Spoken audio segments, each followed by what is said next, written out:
Welcome to Anuj Kumar IND, and today we'll be going to start physics. In physics, we'll be starting the Newton laws of motion. पर Newton loss पढ़ने से पहले हमें कुछ कुछ exercise कर लेते हैं फिजिक्स के कुछ टर्म्स की. उससे क्या होगा, हम एनएलएम के लिए बिल्कुल रेडी हो जाएंगे. ओके, सो पहले मैं आपको बताना चाहूंगा, बहुत शॉर्ट में बताऊंगा. पहला absolute versus relative quantities.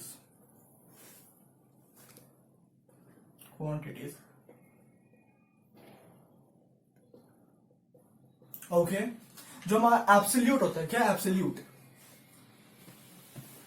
They do not depend on anything.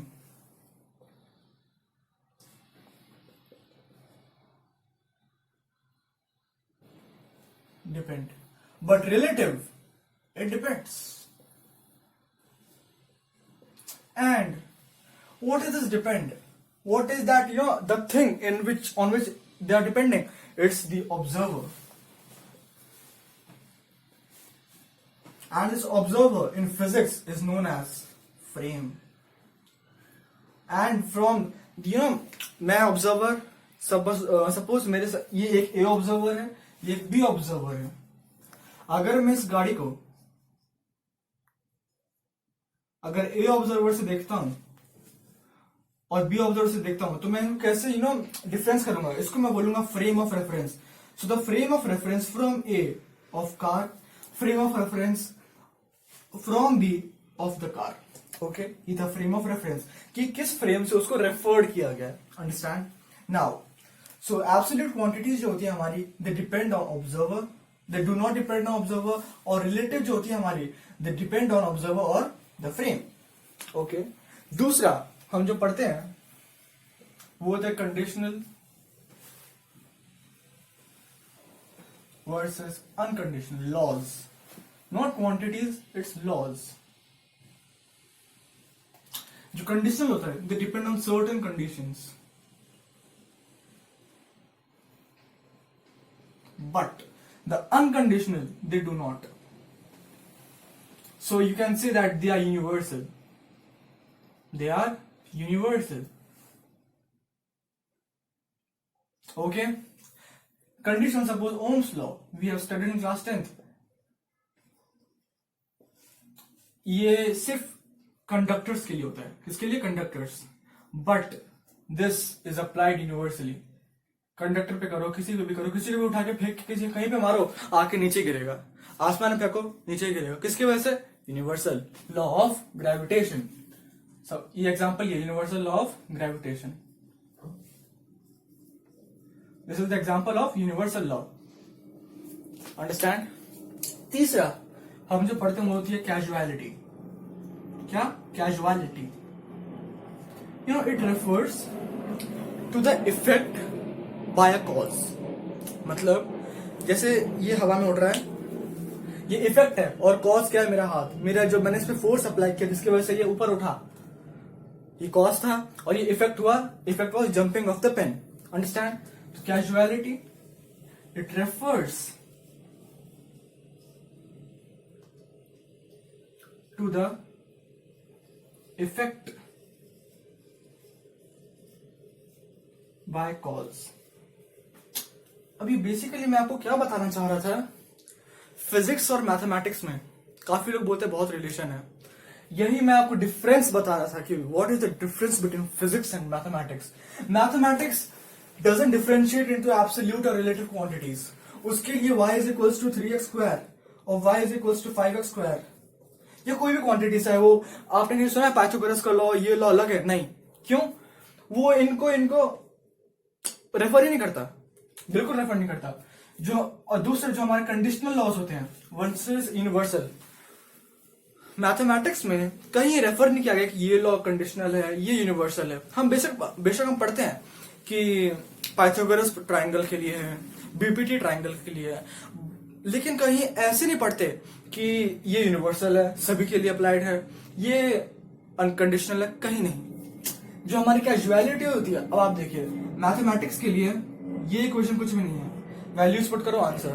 But for physics, suppose this is equation for, suppose x is equals to 5t square. Okay, this is the position. Okay, so as soon as I change the time, the position will change. That means this equation is the cause, and the values in which I am putting, they will cause an effect, right? If I will put a time, suppose I put a time x is equals to 5 into 1 square, it will become 5. That means the particle is at position 5. But if I put t as 2, that means it becomes 5 into 2 square, 20. That means the particle is at position 20. So in physics, this small thing, it accounts a lot. Okay? And mathematics do not refer all these things, right? But physics, it indicates, it refers, it studies. Physics is सबको physics मान्यता देता है, but mathematics it doesn't, right?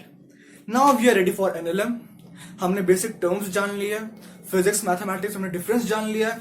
Now we'll be going for Newton laws of motion.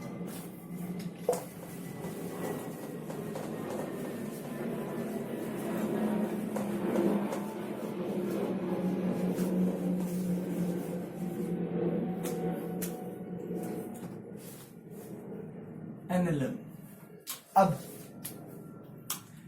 हमने 9th-10th में तक क्या पढ़ा होता है? फोर्स इज अ पुश और पुल. खींचा, धक्का दिया, this is force. But this is not correct. We study like this. The force first we study outside the atomic nucleus.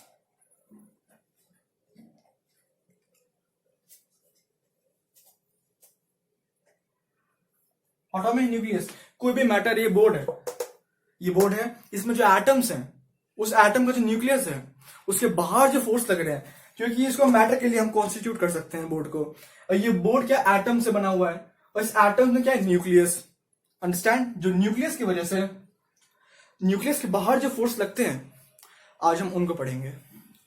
तो पहला फोर्स जो हमारे पास आता है, कौन सा होता है? ग्रेविटेशनल फोर्स,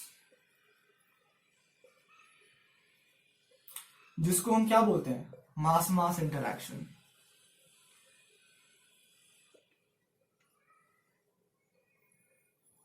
जो फोर्सेस होती हैं, दो ही टाइप की फोर्सेस होती हैं मेन, जिनको हम एग्जैक्टली उनको फोर्स बोलते हैं. जो होती है मास मास इंटरैक्शन यानी ग्रेविटेशनल फोर्स. दूसरा होती है चार्ज चार्ज इंटरैक्शन, उसको क्या बोलते हैं? Coulombic force. अंडरस्टैंड?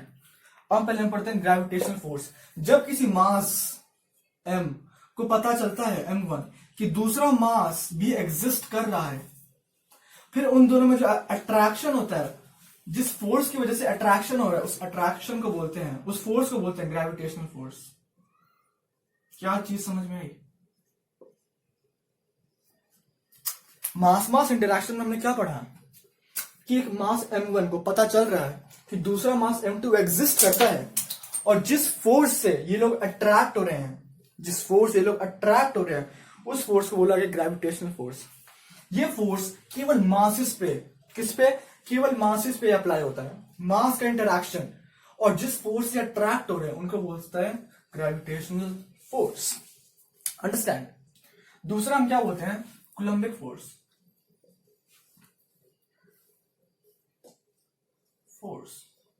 इसको हम क्या बोलते हैं? Charge charge interaction.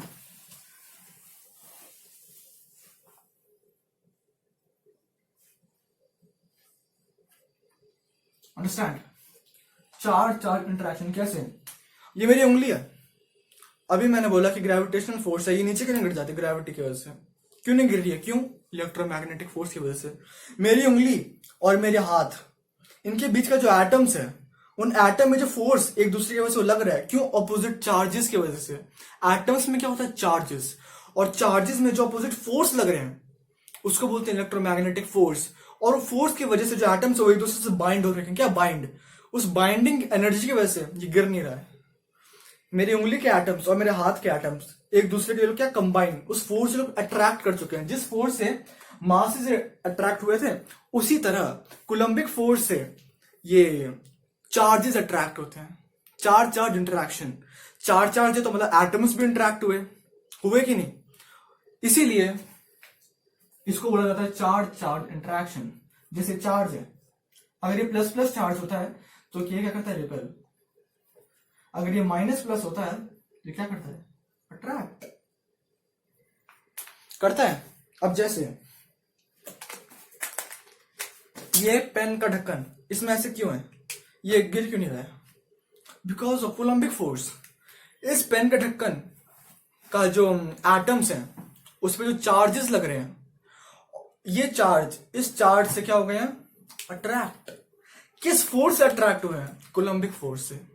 ये पेन का ढक्कन और ये पेन ऐसे जॉइंट हो गए हैं, क्या हो गए हैं, जॉइंट। अब ये नीचे क्यों नहीं गिर जाता ऐसे, ये तो मैंने फोर्स लगा के गिराया, मैंने इसके बॉन्ड्स तोड़े, क्या इसके मॉलिक्यूलर बॉन्ड्स तोड़े मैंने। ये अब आगे जाकर आप पढ़ेंगे इसके बारे में, इलेक्ट्रोमैग्नेटिक 12th क्लास में, इलेक्ट्रोमैग्नेटिक फोर्स में थोड़ा थोड़ा हम एटॉमिक स्ट्रक्चर में पढ़ने वाले हैं। ओके, तो इसके ना गिरने की वजह एक ही है, क्या, कोलम्बिक फोर्स। तो ये हमारे जो बेसिक फोर्सेस थे जो आउटसाइड द एटॉमिक न्यूक्लियस लगते हैं, अंडरस्टैंड। अब हम पढ़ेंगे इसको, हम ज्यादा इसके बारे में डिस्कस नहीं करेंगे, कोई एग्जामिनेशन पॉइंट ऑफ व्यू की तरफ से हम इसके लिए कोई जरूरी नहीं है। जो हम अभी पढ़ने वाले हैं मैं आपको ओरली बता देता हूं। जो फोर्सेस हम अब न्यूक्लियस के इनसाइड लगते हैं, ठीक है, अभी हमने पढ़ा क्या, आउटसाइड द न्यूक्लियस, कौन कौन से, ग्रेविटेशनल और कोलम्बिक। अब हम जो एटम के न्यूक्लियस के अंदर लगते हैं उनको बोलते हैं वीक फोर्सेस और स्ट्रॉन्ग फोर्सेस, अंडरस्टैंड। ये एटम्स के अंदर लगते हैं और बहुत ज्यादा ये मतलब बहुत माइक्रोस्कोपिक लेवल के ऊपर होते हैं ये, अंडरस्टैंड। यानी न्यूक्लियस से 10 to the -14 मीटर्स जब क्लोज होता है तब जाके ये फोर्सेस लगते हैं।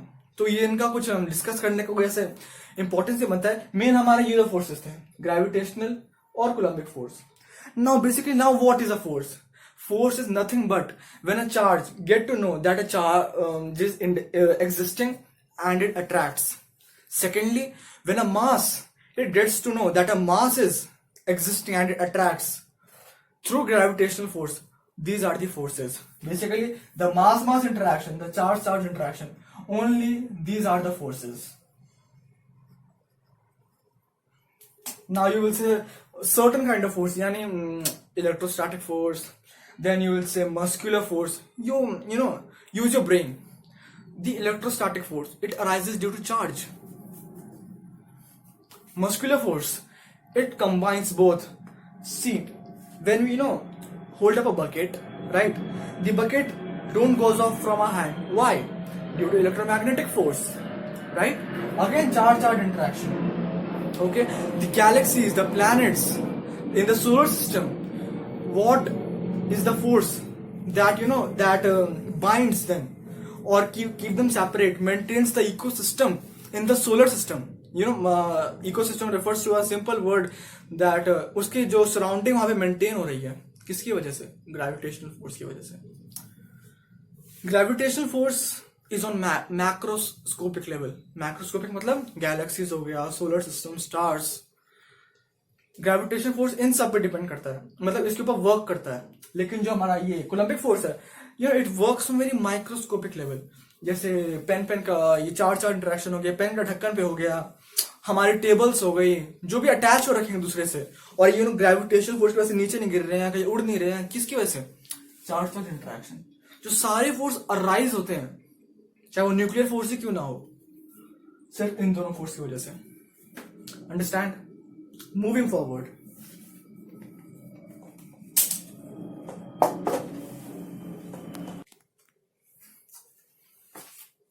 now हम ग्रेविटेशनल फोर्स को कैसे लिखते हैं, F is equals to GMM M1 M2 upon R², gravitational force.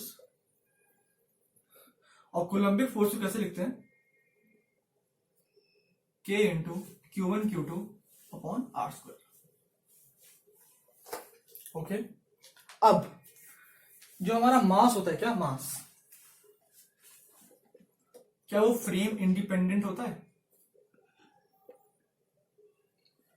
Independent, यानी किसी भी फ्रेम से देखो मास सेम ही रहेगा। यानी ये पेन का ढक्कन है, अगर मैं इस फ्रेम से देख रहा हूं वही 15-20 ग्राम्स होगा, अगर आप कैमरे के फ्रेम से देख रहे हैं और मतलब मोबाइल के फ्रेम से 15-20 ग्राम्स होगा, इस फ्रेम से देखूं तो वही सेम होगा। यानी मास जो होता है फ्रेम इंडिपेंडेंट। उसके बाद जो हमारा ये कांस्टेंट्स हो गए जी और के, ये क्या होता है कांस्टेंट, जी एंड के कांस्टेंट। जो हमारा फोर्स होता है, फोर्स, क्या ये भी फ्रेम इंडिपेंडेंट होता है? बिल्कुल। Force is also frame independent. Suppose कैसे, ये पेन है, इस पेन को मैं ऐसे धक्का दे रहा हूं, मान लीजिए 1 न्यूटन से मैं इसको ऐसे धक्का दे रहा हूं, तो आपके लिए भी 1 न्यूटन है, मेरे लिए भी 1 न्यूटन है, कहीं कोई भी कहीं से भी देखेगा उसके लिए 1 न्यूटन ही है। तो यानी फोर्स भी क्या हुआ, फ्रेम इंडिपेंडेंट। ओके, अब हम न्यूटन लॉ की तरफ आगे बढ़ते जा रहे हैं। न्यूटन का जो सेकंड लॉ होता है, हमने 9th में क्या पढ़ा था उसको, F is equals to M A. In fact मैं इस चीज को थोड़ा बड़ा लिखता हूं, इसमें थोड़ा यहां पे छोटा लिख दूंगा। हमने अभी क्या लिखा था कि जो फोर्स होता है वो फ्रेम इंडिपेंडेंट होता है,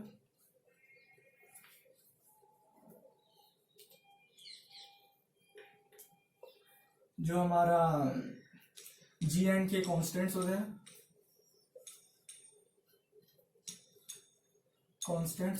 ग्रेविटेशनल, और ये के होता है आप वो के की वैल्यू होती है 1/4 एप्सिलॉन नॉट। ओके, कांस्टेंट होते हैं, और जो मास होता है वो भी फ्रेम इंडिपेंडेंट होता है।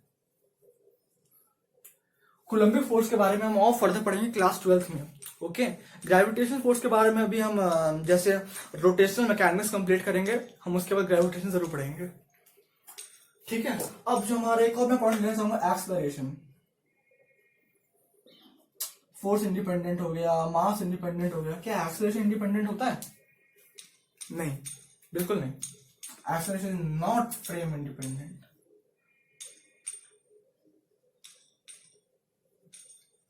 कैसे?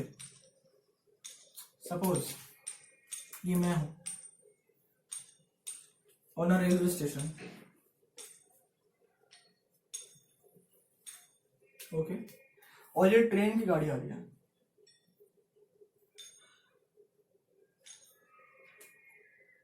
और मान लीजिए ट्रेन जो ये मूव कर रही है 20 किलोमीटर पर आवर की स्पीड से। ओके, यहां पे एक पर्सन ए बैठा है, यहां पे एक पर्सन बी बैठा है। पर्सन ए के लिए बी की स्पीड क्या होगी? 0। क्यों? मैं यहां खड़ा हूं और मान लीजिए आप भी मेरे आगे सामने खड़े हुए हैं, तो हम दोनों के लिए हमारी स्पीड क्या होगी? 0। लेकिन मेरे लिए इस बी की स्पीड क्या होगी? जिस स्पीड से ट्रेन आ रहा है उसी स्पीड से आप लोग भी आ रहे हो, मतलब पर्सन ए और पर्सन बी भी आ रहा है, राइट? तो जिस स्पीड से ट्रेन आ रही है वही स्पीड बी के लिए हुई मेरी तरफ से। यानी अगर मान लीजिए ये 20 किलो, इसका एक्सेलरेशन जो है वो है 40 किलोमीटर पर आवर स्क्वायर, ठीक है? तो इसके लिए तो इसकी एक्सेलरेशन, पर्सन ए के लिए इसकी एक्सेलरेशन 0 है, पर मेरे लिए इसकी एक्सेलरेशन कितनी है? 40 किलोमीटर पर, इसको सेकंड कर दीजिए, सेकंड स्क्वायर पर सेकंड स्क्वायर। मेरे लिए इसकी एक्सेलरेशन 40 किलोमीटर पर सेकंड स्क्वायर है, सेम पर्सन की, बी की, पर इसके लिए इसकी एक्सेलरेशन कितनी है? 0। क्या चीज समझ में आई? यानी अगर मैं इस फ्रेम से देखूं, जो मैं स्टेशन पे से खड़ा हूं, मैं स्टेशन पे से खड़ा हूं, इनका वेट कर रहा हूं, बी पर्सन का, तो मेरे लिए इसकी एक्सेलरेशन कितनी है? जो ट्रेन की स्पीड है। क्यों? ट्रेन में आ रहे हैं, और ट्रेन का जो एक्सेलरेशन होगा वही इनके लिए भी मेरी तरफ से होगा। लेकिन जो पर्सन है, इनके पड़ोसी सामने बैठे हुए हैं, उनके लिए इसका एक्सेलरेशन कितना होगा? 0। यानी इनका और इनका एक्सेलरेशन इसके लिए सेम होगा, ए के लिए। तो मतलब इस पर्सन बी का एक्सेलरेशन मेरे लिए और इसके लिए अलग हुआ, यानी इन दोनों फ्रेम से एक्सेलरेशन कितना हुआ, डिफरेंट। यानी जो हमारा एक्सेलरेशन है वो क्या हुआ, frame dependent.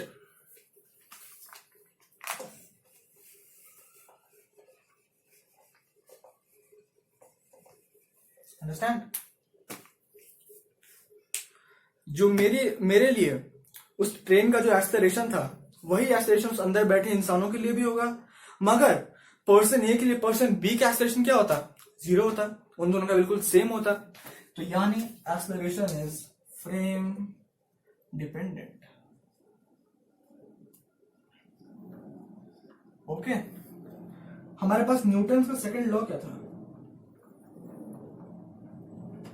Second law F is equal to M A, force is equal to mass into acceleration. Okay, मैं एक्सेलरेशन को मान लीजिए ऐसे लिखता हूं, force upon mass. Understand? Force और मास, ये फोर्स और मास जो है ये क्या है, फ्रेम इंडिपेंडेंट।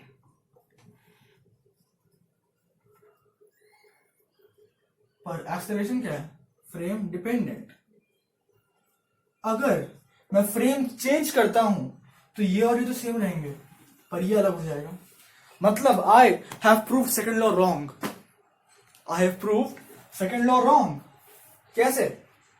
ये फोर्स और मास मैंने फ्रेम चेंज कर दिया, मान लीजिए मैं यहां से नहीं, मैं इस फ्रेम से देख रहा हूं, तो मेरे लिए एक्सेलरेट ये तो सेम रहेगा किसी भी फ्रेम से, मास चाहे किसी फ्रेम से देखो 2 kg का 2 kg ही रहेगा, फोर्स 2 न्यूटन का 2 न्यूटन ही लगेगा, मगर जो एक्सेलरेशन है वो डिफरेंट हो जाएगा। अभी हमने वो रेलवे स्टेशन की स्टोरी पढ़ी, तो सेकंड लॉ क्या हो गया, गलत। सेकंड लॉ तो मैंने रॉन्ग प्रूफ कर दिया। क्यों? फ्रेम की कहानी इन्होंने, कहा गया फ्रेम, ये फ्रेम की कहानी इन्होंने गलत प्रूफ कर दी। अगर हम फ्रेम से देखें तो सेकंड लॉ गलत हो चुका है, तो क्या करें?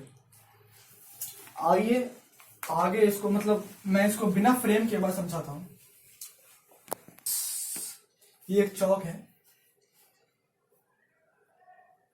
ये 2 चौक हैं, और इस वाली चौक पे एक एंट है, ठीक है, इस वाली चौक पे एक एंट है, और मैं यहां नीचे ग्राउंड पर हूं, ठीक है। इसको एक वेलोसिटी से नीचे फेंका गया, दोनों को सेम एक्सेलरेशन, सेम वेलोसिटी, और ठीक है, और दोनों के ऊपर जो ग्रेविटेशनल फोर्स है वो भी सेम लग रहा है, 10 न्यूटन, ठीक है।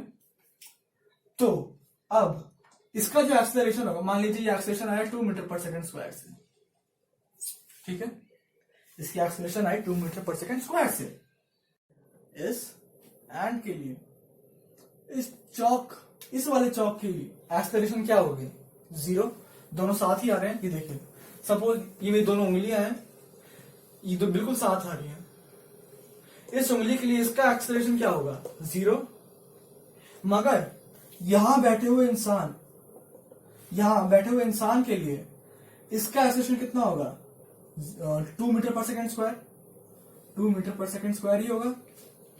जिस एक्सेलरेशन से इसको फेंका गया है उतना ही एक्सेलरेशन इसके लिए भी होगा, मगर जो इसके साथ आ रहा है इस चींटी के लिए, तो इसका एक्सेलरेशन 0 ही होगा, इसका एक्सेलरेशन 0 ही होगा। तो मतलब जो हमारा एक्सेलरेशन था वो तो फ्रेम डिपेंडेंट हो गया। अब हमने इस एग्जांपल से और अच्छा क्लियर हो गया, डिपेंडेंट, हाँ। और सेकंड लॉ हमारे तरह से गलत प्रूफ हो गया भाई, सेकंड लॉ तो गलत प्रूफ हो गया। जहां हमने फ्रेम चेंज किया ये तो अलग हो गया, मगर ये दोनों तो सेम रह गए, LHS not equal to RHS हो गया।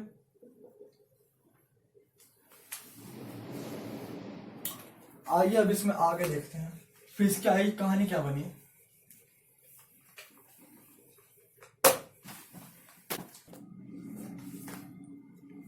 अब तो क्या सेकंड लॉ गलत है?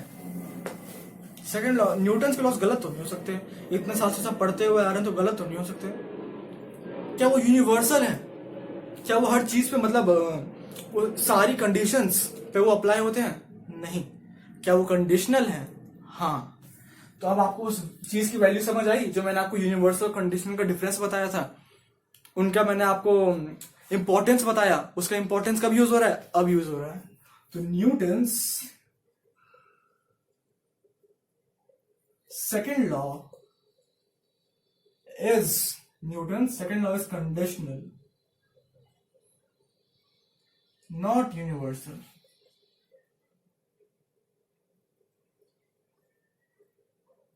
नॉट यूनिवर्सल, या न्यूटन सेकेंड लॉ, या अब न्यूटन के लॉज मोशन के तीनों कंडीशनल है, सर्टेन कंडीशंस पर अप्लाई होंगे, यूनिवर्सल नहीं है। 9th तक जो हमने पढ़ा उसमें हम उसको हर क्वेश्चन में अप्लाई करते गए, जहां आया उसमें अप्लाई करते गए मगर नहीं, ये कंडीशनल है, हर कंडीशन पे अप्लाई नहीं हो सकते। वो कंडीशन क्या है देखते हैं। उससे पहले हम एक बार वो एक छोटी सी चीज कर लेते हैं, causes of acceleration. Causes of acceleration अभी हमने पढ़ लिया, तो फोर्स होता है, दूसरा फ्रेम, क्या फ्रेम जो फोर्स होता है, और ये फोर्स होता है, ये फ्रेम होता है, ठीक है। और जो न्यूटन्स का हमारा सेकंड लॉ था, न्यूटन्स का सेकंड लॉ, क्या ये इन दोनों की इनकॉर्पोरेट कर रहा था, यानी या इसको दोनों को सपोर्ट कर रहा था जब 9th तक पढ़ा? नहीं, वो केवल इस फोर्स को इनकॉर्पोरेट कर रहा था, फ्रेम तो उसके लिए कुछ था ही नहीं। अब जब हमने फ्रेम को क्लियरली पढ़ा तो पता चला हमको कि फ्रेम से भी न्यूटन ये एक्सलरेशन का डिफरेंस हो जाता है, इसके लॉस बदल जाते हैं, पूरे सब कुछ गलत हो जाता है। तो कंडीशन क्या थी? अब न्यूटन के लॉज हैं, कंडीशन कौन देगा? स्वयं न्यूटन बाबा ही देंगे हमको ये कंडीशंस। और ये कंडीशन क्या थी? न्यूटन का फर्स्ट लॉ। फर्स्ट लॉ में हमने क्या पढ़ा? एक बॉडी मूव करती रहेगी तब तक जब तक उस पर कोई एक्सटर्नल फोर्स ना आ जाए। ये कैसे हो गया? ये कैसे बन गया कंडीशन? इसमें तो कुछ समझ ही नहीं आ रहा। ये तो इनर्शिया और लग रहा है कि अपने स्टेट ऑफ मोशन में चलता रहेगा। ये तो इनर्शिया लग रहा है, कंडीशन कैसे हो गया? आप इसको ध्यान से देखो। न्यूटन ने कहा एक बॉडी अपने रूट पे चलता रहेगा जब तक एक्सटर्नल फोर्स ना आ जाए, ठीक है। और ये हमें इनर्शिया जैसे भी लगती है कभी कभी कि वो अपने स्टेट ऑफ मोशन को कंटिन्यू करता रहेगा। तो न्यूटन्स के फर्स्ट लॉ को री इंटरप्रेट किया गया बाय टॉप फिजिसिस्ट। और क्या इंट्रोड्यूस किया गया? Inertial frames, inertial frames, inertial frames. तो न्यूटन का सेकंड लॉ जो था वो समझने के लिए इंट्रोड्यूस किया गया इनर्शियल फ्रेम्स। और इनर्शियल फ्रेम्स जो है हमारे, क्या inertial frames, they are the रीइंटरप्रिटेशन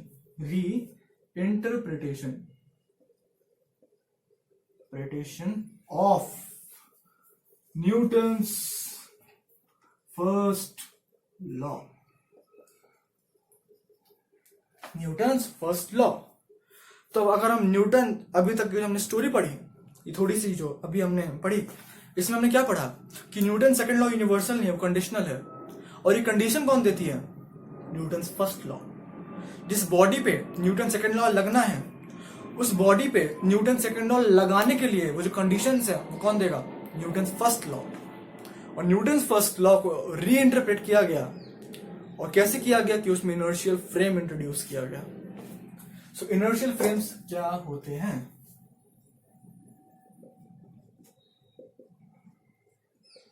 inertial frames, तो जो हमारे इनर्शियल फ्रेम्स होते हैं, एक ऐसा फ्रेम होता है, ठीक है, जहां पर जो बॉडी है, जैसे ये मेरा हाथ है, एक बॉडी है, इस पर जो नेट फोर्सेस हैं, जितने फोर्सेस पे लग रहे हैं, उनका टोटल सम क्या हो जाए? 0। और इसका एक्सलरेशन भी 0 हो उस फ्रेम से। जैसे मैं यहां से देख रहा हूं, मेरे फ्रेम के लिए, जिस फ्रेम से मैं देख रहा हूं, इसका एक्सलरेशन भी 0 है, मगर इसका फोर्स भी 0 होना चाहिए। इसमें जो फोर्स लग रहे हैं सारे, उनका ये सिग्मा एफ भी 0 होना चाहिए। तभी जाके फ्रेम इनर्शियल फ्रेम कहलाएगा। इसको हम दोबारा यहां पे लिख के देखते हैं, the frames in which the net force on the body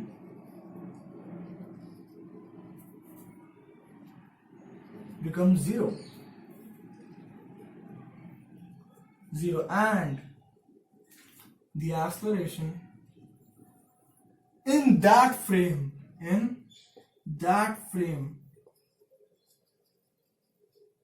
also becomes zero, then the frame is inertial frame। अब इसकी हम आपको अभी पूरी थीम समझाता हूं एक इनर्शियल फ्रेम की।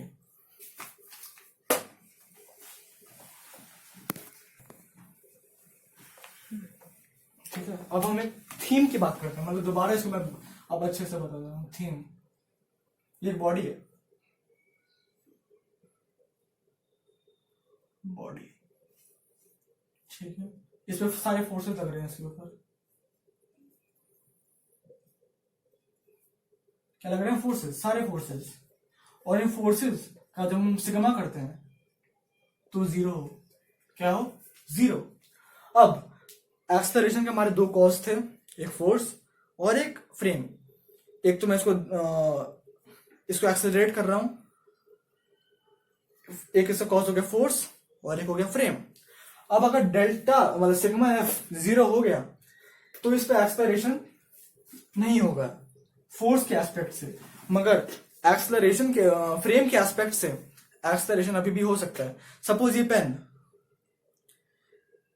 अभी अगर मैं इसके साथ चल रहा हूं तो मेरे लिए ये जीरो है इसकी एक्सेलरेशन, मगर आपके लिए ये जीरो नहीं है। आपके लिए मान लीजिए मैं इसको 2 मीटर पर सेकंड की स्क्वायर से अगर मैं इसको चला रहा हूं तो आपके लिए 2 मीटर पर सेकंड स्क्वायर है, मगर मेरे लिए ये जीरो है। क्यों? मैं इसके साथ साथ चल रहा हूं। समझ आई बात? तो हमें एक ऐसी बॉडी ढूंढनी है जिसपे डेल्टा सिग्मा एफ जीरो, साथ ही हम उसे एक ऐसे फ्रेम में लेके जाना है, एक ऐसे इंस्टेंट पे लेके जाना है जहां पर उसकी एक्सेलरेशन भी जीरो हो, एक्सेलरेशन भी जीरो हो। अंडरस्टैंड? तो ये था इनर्शियल फ्रेम का थीम। या फिर से बोलता हूं, एक बॉडी लो, बॉडी लेनी है जिस पर सिग्मा एफ जीरो हो जाए। अब सिग्मा एफ जीरो हो गया तो एक्सेलरेशन का कोई चांस नहीं है, पर एक चांस है जो कि बनता है फ्रेम की वजह से। अंडरस्टैंड? तो एक ऐसा फ्रेम लेना है जहां पर एक्सेलरेशन क्या हो? जीरो, और वो फ्रेम होगा इनर्शियल फ्रेम। और वही अप्लाई कर सकते हैं हम न्यूटन्स का सेकंड लॉ, यानी ये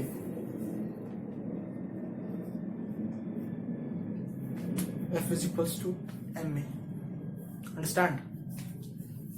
तो इसको हम एक हमारा स्टेप क्या हो गया इसको फाइंड करने का, इनर्शियल फ्रेम को। पहले एक ऐसी बॉडी ढूंढो जिसमें नेट फोर्स जीरो लग रहा हो, और उस फ्रेम में ढूंढो जहां पर इसकी एक्सेलरेशन जीरो लग रही हो। यह है पहला step to find the inertial frames.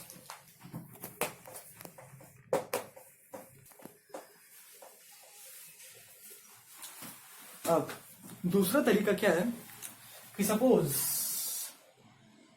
ये बॉडी है, इसको इतना दूर ले जाओ कि इसका सिग्मा एफ जीरो हो जाए। अब दूर ले जाने से कैसे होगा सिग्मा एफ जीरो? हमने क्या दो फोर्सेस पढ़े हैं, K into Q one Q two upon R square, और दूसरा क्या पढ़ा है, G M M upon R square. जितना आर बड़ा होगा, जितना आर इंक्रीज होता जाएगा, उतना अगर डिनोमिनेटर बढ़ता गया तो ये वैल्यू तो पूरी 10 to 0 हो जाएगी। जितना हम डिनोमिनेटर बढ़ाते जाएंगे, सपोज 7 अपॉन 1,0,0,0,0,0,0,0,0,0,0,0,0 ये ऑटोमेटिकली 10 to 0 हो जाएगा। तो इसमें कहा गया कि उसका रेडियस इतना दूर कर दो, उस बॉडी का रेडियस इतना दूर कर दो कि उस पे सिग्मा एफ जीरो हो जाए। और उसके बाद क्या करना है, वही हमारे पुराने वाले स्टेप्स कि उस पर एक फ्रेम ढूंढो और फिर उसका इनर्शियल फ्रेम निकालो। ठीक है। अब आप सुन रहे हो इसको, ये थोड़ा प्रैक्टिकली इम्पॉसिबल लग रहा है कि हम कैसे बॉडीज को एक ऐसा, हम पूरे सराउंडिंग में मैटर एग्जिस्ट कर रहा है, मैटर एग्जिस्ट करेगा तो फोर्स ऑफ कोर्स लगेगा ही लगेगा। तो ये प्रैक्टिकली इम्पॉसिबल लगता है कि एक ऐसे बॉडी को लो, फिर उस पर उसका एक ऐसे जगह ढूंढो जहां पर हमें वो मिल जाए, जो उससे सिग्मा एफ है वो 0 हो जाए, सारे फोर्सेस का नेट फोर्स 0 हो जाए। लकीली मिल भी गया। ऐसा फ्रेम निकालना बहुत मुश्किल है जहां पर उसका एक्सेलरेशन 0 हो जाए। तो प्रैक्टिकली ये तो पूरा का पूरा इम्पॉसिबल हो गया इनर्शियल फ्रेम्स का ये तरीका। ना तो हम ऐसी, क्योंकि पूरे सराउंडिंग मैटर्स एग्जिस्ट कर रहे हैं, मैटर्स एग्जिस्ट कर रहे हैं तो फोर्स लगना ही है। लकीली मिल भी गया चलो, लेकिन ऐसा फ्रेम ढूंढना मुश्किल है। तो इसलिए इनर्शियल फ्रेम्स की एक नया जुगाड़ ढूंढा गया। इनर्शियल फ्रेम्स को निकालने का, अभी तक हम न्यूटन्स लॉस तक, फिर जब हम आरबीडी में जाएंगे यानी रोटेशनल मैकेनिक्स, वहां हम थोड़ा और पढ़ने वाले हैं। लेकिन अभी के लिए अभी जो हम करने वाले हैं वो है ये इनर्शियल फ्रेम्स को सही तरह से पता करने का। अच्छा मिल चुका है, ध्यान से देखिएगा यहाँ पे। या सो practical inertial frames, what is this. तो अभी हमने देखा अर्थ सरफेस के ऊपर ये निकालना बहुत ज्यादा डिफिकल्ट है। एक इनर्शियल फ्रेम निकालना है जहां पर सिग्मा F0, वो फ्रेम निकालना बहुत ज्यादा ही डिफिकल्ट हो गया। तो अर्थ की सरफेस पे तो निकालना बहुत मुश्किल है। तो practical inertial frame for now, for Newton's loss, kinematics, work energy, power, उस पर तो लगने वाला भी नहीं है। इस सब के लिए जो हम इनर्शियल फ्रेम है उसको हम पहले देखते हैं इस तरीके से। सपोज ये अर्थ है, कोई ऑब्जेक्ट अगर अर्थ के, जो अर्थ का एक्सेलरेशन है उसके acceleration with respect to earth acceleration, उसके एक्सेलरेशन इक्वल नहीं है। क्या चीज समझ में आई? ये अर्थ घूम रहा है अपने एक्सेलरेशन से, अगर इस बॉडी की एक्सेलरेशन अर्थ के एक्सेलरेशन के इक्वल नहीं है तो उसको इनर्शियल फ्रेम ले सकते हैं आप। हाँ, आप इंटर प्लैनेटरी कह सकते हो, इंटर प्लैनेटरी कह सकते हो। मतलब दूसरे प्लैनेट्स देखा गया, मान लीजिए हमने मार्स देखा, अगर हमने मार्स पे एक बॉडी को लिया तो फिर हम अर्थ को इनर्शियल फ्रेम ले सकते हैं, अर्थ को इनर्शियल फ्रेम ले सकते हैं। मतलब उसकी खाली अर्थ से डिफरेंट होना चाहिए। दूसरा, हम क्या करते हैं, अर्थ की रोटेशन को इग्नोर कर सकते हैं। जैसे अर्थ की जो रोटेशन आती है उसके हम डेसिमल प्लेसेस, कुछ डेसिमल प्लेसेस को हम इग्नोर करते हैं। लेकिन जैसे हम अगर आईसीबीएम लॉन्च करते हैं, इंटर कॉन्टिनेंटल ब्लास्टिक मिसाइल, तो वहां पे रोटेशन का फर्क पड़ता है। मगर for now, for inertial frames हम उसको इग्नोर कर सकते हैं। तो अभी के लिए इनर्शियल फ्रेम्स क्या हो सकते हैं? अभी आप थोड़ा कंफ्यूज हो गए होंगे अर्थ रोटेशन की वजह से। तो अभी आप इतना समझ लीजिए कि इनर्शियल फ्रेम्स अभी के लिए हम कह सकते हैं कि कोई बॉडी अगर कांस्टेंट वेलोसिटी से मूव कर रही है या फिर रेस्ट पे है, ये वेलोसिटी किसके रिस्पेक्ट में होगा? अर्थ के। अगर constant velocity with respect to earth या फिर रेस्ट पे है तो हम उसको इनर्शियल फ्रेम में काउंट कर सकते हैं। ठीक है। तो फर्स्ट लॉ ने हमको क्या बताया? Inertial frame. फर्स्ट लॉ ने एक तो कंडीशन लगाई सेकेंड लॉ को अप्लाई करने के लिए, दूसरा इनर्शियल फ्रेम को इंट्रोड्यूस करवाया। तो हमारे पास ये पता चल गया कि सेकंड लॉ जो है कंडीशनल है। इनर्शियल फ्रेम्स अभी के लिए किस चीज में से अप्लाई होगा? जब बॉडी कांस्टेंट वेलोसिटी से मूव कर रहा हो विथ रिस्पेक्ट टू अर्थ और रेस्ट पर हो। तो आज की हमने इनर्शियल फ्रेम्स तक की स्टोरी कंप्लीट कर दी है। नेक्स्ट वीडियो में हम न्यूटन का थर्ड लॉ कंक्लूड कर रहे होंगे। शायद टेंशन फोर्स को भी द फोर्सेस हम पढ़ने वाले होंगे। ओके। और इस पूरे वीक में जो अपकमिंग वीडियोस होंगी वो फिजिक्स की आने वाली होंगी। ओके। फिर नेक्स्ट वीक से हम दोबारा मैथमेटिक्स कंटिन्यू करेंगे। अब थोड़ा ये रेगुलर चल रहा होगा। ओके। और इसको लाइक शेयर सब्सक्राइब करता रहिएगा। और प्रोबेबली हम नेक्स्ट मंथ से केमिस्ट्री भी स्टार्ट कर देंगे with organic chemistry. Okay. So stay tuned, like, share, subscribe the channel, and thank you very much.